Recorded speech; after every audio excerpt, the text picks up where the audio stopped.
అంటే కడపకి ఇక్కడికి దాదాపుగా 10 కిలోమీటర్ల దూరంలో ఈ కౌంటింగ్ సెంటర్ ఉంది కాబట్టి అక్కడికి చేరుకునే ప్రయత్నం కూడా జరిగింది. సో హ్యాపీగా కనపడుతుంది, చాలా హ్యాపీ మూడ్ అయితే కనపడుతుంది టీడీపీలో. రాష్ట్రం మొత్తం కూడా టీడీపీ కార్యకర్తల్లో ఒక హ్యాపీ మూడ్ చాలా క్లియర్గా కనపడుతుంది. వాళ్ళకి ఎక్కడ ఇటువంటి ఇబ్బందులు వాళ్ళు చాలా టెన్షన్గా ఉన్నప్పటికీ కూడా రెండు రాష్ట్రాలు ఈ ఉప ఎన్నిక మీద దృష్టి పెట్టాయి.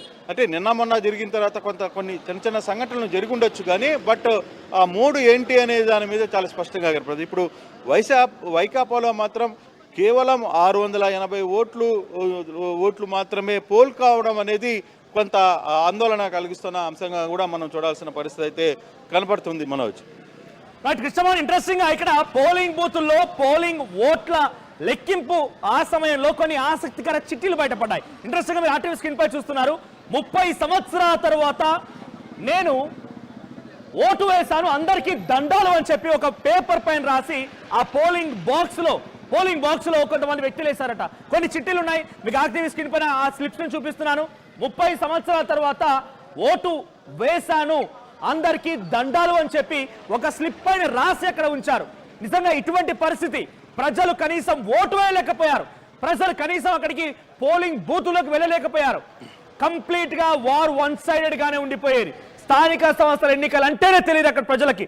జెడ్పీటీసీ అంటే, ఎంపీటీసీ అంటే, సర్పంచ్ ఎన్నికలు అంటేనే కనీసం నోచుకున్నటువంటి కొన్ని పరిస్థితుల నుంచి ఎటకెలకి ప్రజాస్వామ్యబద్ధంగా ఎన్నికల ప్రక్రియ జరిగింది. నామినేషన్లు వేశారు, ఎన్నికల పోలింగ్ ప్రశాంతమైనటువంటి ఒక స్వేచ్ఛాయుత వాతావరణంలో చోటు చేసుకుంది.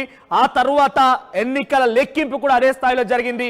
ప్రజాస్వామ్యానికి నిలువెత్తు నిదర్శనంగా ఇప్పుడు అక్కడ ఎన్నికల ప్రక్రియ మొత్తం ముగించేసుకొని టీడీపీ విజయ డంకా మోగించింది. మీరు ఆ విజువల్ చూడండి. విజువల్స్ లో మారెడ్డి లతారెడ్డి కనబడుతున్నారు. సో తను పెద్ద ఎత్తున సంబరాలు జరుపుకొని ఇప్పటికే ఆ కార్యాలయానికి చేరుకున్నారు, తన నివాసానికి చేరుకున్నట్టు తెలుస్తోంది. పెద్ద ర్యాలీగా తనక్కడికి చేరుకున్నారు అని కనీసం అంటే ఒక ఎమోషన్ మూమెంట్స్, కొన్ని ఏళ్ల చరిత్ర కదా, కనీసం తనని అక్కడ బయటికి రానివ్వలేదు. టీడీపీ అనే పేరు చెప్తేనే అందరు కూడా ఒక శత్రువులాగా ఒక ఇబ్బందికర పరిస్థితులు ఉండేవి. టీడీపీ పేరు చెప్తేనే వారు టార్గెట్ అయ్యేవారు. అటువంటి పరిస్థితి మధ్యలో నుంచి అన్నిటిని త్యజించి, అన్నిటిని ఓడించి, అన్నిటినీ పక్కన పెట్టి ఇప్పుడు అక్కడ విజయ డంకా మోగించి టీడీపీ జెండాని రెపరెపలాడించడం అంటే చిన్న విషయం ఏం కాదు. తను ఒక ఎమోషన్ ని క్యారీ చేస్తున్నారు. చాలా ఉత్కంఠగా ఆ ఓట్ల లెక్కింపు జరిగింది. సో తన భర్త బీటెక్ రవితో మాట్లాడుతున్నారు. సో ఇంట్రెస్టింగ్ విజువల్స్ అన్ని నిజంగా ఒక విజువల్ ఫీస్ట్. టీడీపీ పార్టీ శ్రేణులకు, టీడీపీ కార్యకర్తలకి, పులివెందుల టీడీపీ కార్యకర్తలకు అయితే ఇవన్నీ కూడా ఒక అద్భుతమైనటువంటి విజువల్ ఫీస్ట్ ఇది. సో ఇద్దరు కూడా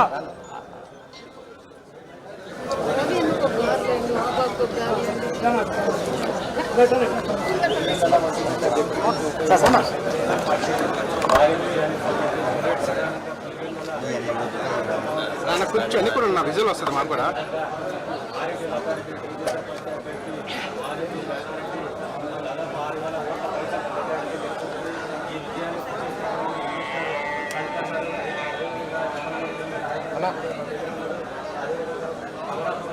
ఎవరు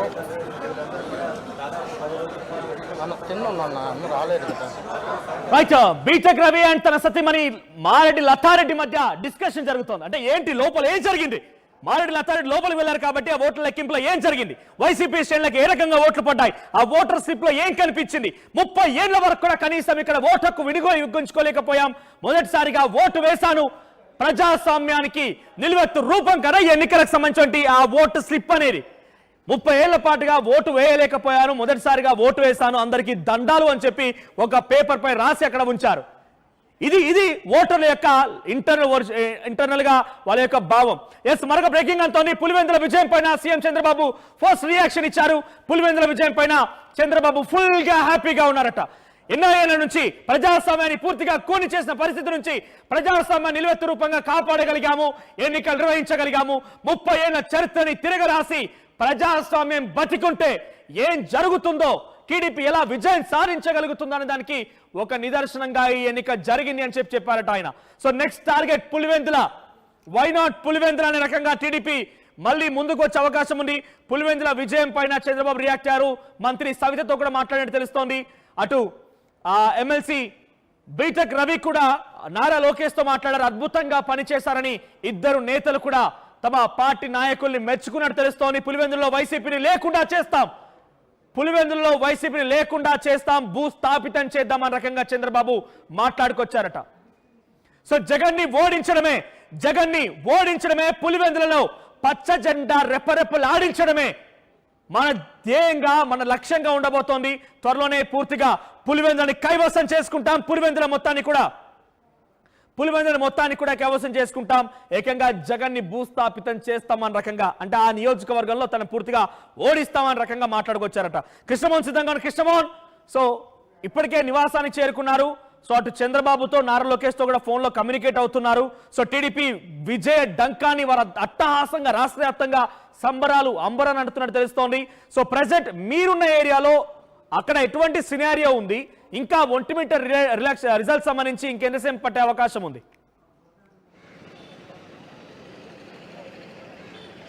ఒంటిమిట్ట రిజల్ట్స్ దాదాపుగా 10,000 మెజార్టీ వచ్చే అవకాశాలు అయితే ఉన్నాయి. ఇంకా దాదాపుగా 7,000 8,000 మెజార్టీ ఉన్నప్పుడు కూడా అది 10,000 దాటొచ్చు అనే ఒక సమాచారం అయితే తెలుస్తోంది. మరొక 5-10 నిమిషాల్లో దానికి సంబంధించిన రిజల్ట్స్ కూడా పూర్తిగా వివరాలు అయితే వస్తాయి.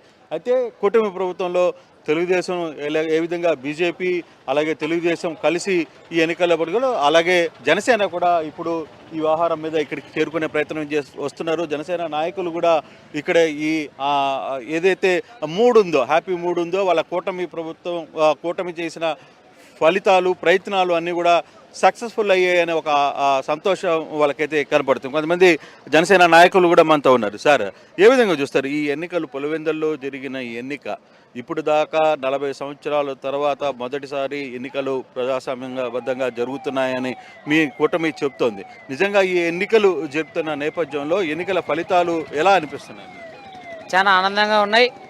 ఈ కూటమి 3 పార్టీల కలయిక ప్రజల్లో చాలా ఆత్మస్థైర్యాన్ని నింపింది. పులివెందులలో 30 సంవత్సరాల నుంచి నాయకులు కూడా నామినేషన్ వేసేదానికి భయపడే స్థితుల నుంచి ఈరోజు సామాన్య ప్రజలు కూడా ఓటు వేసేదానికి వచ్చి చాలా ఆనందోత్సవాలతో వాళ్ళు ఓటేశారు. కూటమి ప్రభుత్వం చేస్తున్న మంచి పనులు అయితేనేమి, కూటమి సామాన్య ప్రజలకు మంచి చేయడమే కాకుండా వాళ్ళ సంక్షేమ పదాలే కాకుండా సామాన్య ప్రజలకి ఆత్మస్థైర్యాన్ని, ధైర్యాన్ని నింపింది ఈ కూటమి ప్రభుత్వం. గౌరవ ముఖ్యమంత్రి మా చంద్రబాబు నాయుడు గారు అయితేనేమి, మా పవన్ కళ్యాణ్ గారు నిజంగా జనసేన పార్టీ అధ్యక్షులు, ఉప ముఖ్యమంత్రి గారు ఆయన తీసుకున్న స్టెప్ అయితేనేమి, ఆయన తీసుకున్న ఒరవడి అయితేనేమి, ఆయన తీసుకున్నటువంటి విధానం అయితేనేమి ప్రజల్లో ఒక నమ్మకం కలిగింది, ఒక భరోసా వచ్చింది. అందరి సంక్షేమ పదాల కంటే, సంక్షేమ పథకాల కంటే, అభివృద్ధి కంటే ఒక ఆత్మగౌరవం, ఒక ప్రాణ భయం లేకుండా ఒక ధైర్యాన్ని ఇచ్చిన వ్యక్తి పవన్ కళ్యాణ్ గారు. ఈరోజు పవన్ కళ్యాణ్ గారు చూసినటువంటి ప్రసంగాలు అయితేనేమి, ఆయన పిలుపు అయితేనేమి ప్రజల్లో ఒక మార్పు వచ్చింది, ఒక ధైర్యం వచ్చింది. ఒక 30 ఏళ్ళ నుంచి కుక్కటిపల్లితో మరి వైఎస్ ఫ్యామిలీ అక్కడ ప్రజల్లో నెలకొల్పినటువంటి భయాన్ని ఒక కుక్కటిపల్లితో ఈరోజు పెకిలించి ప్రజాస్వామ్యాన్ని నిలబెట్టిన ఈ కూటమి నాయకులు, గౌరవ ముఖ్యమంత్రి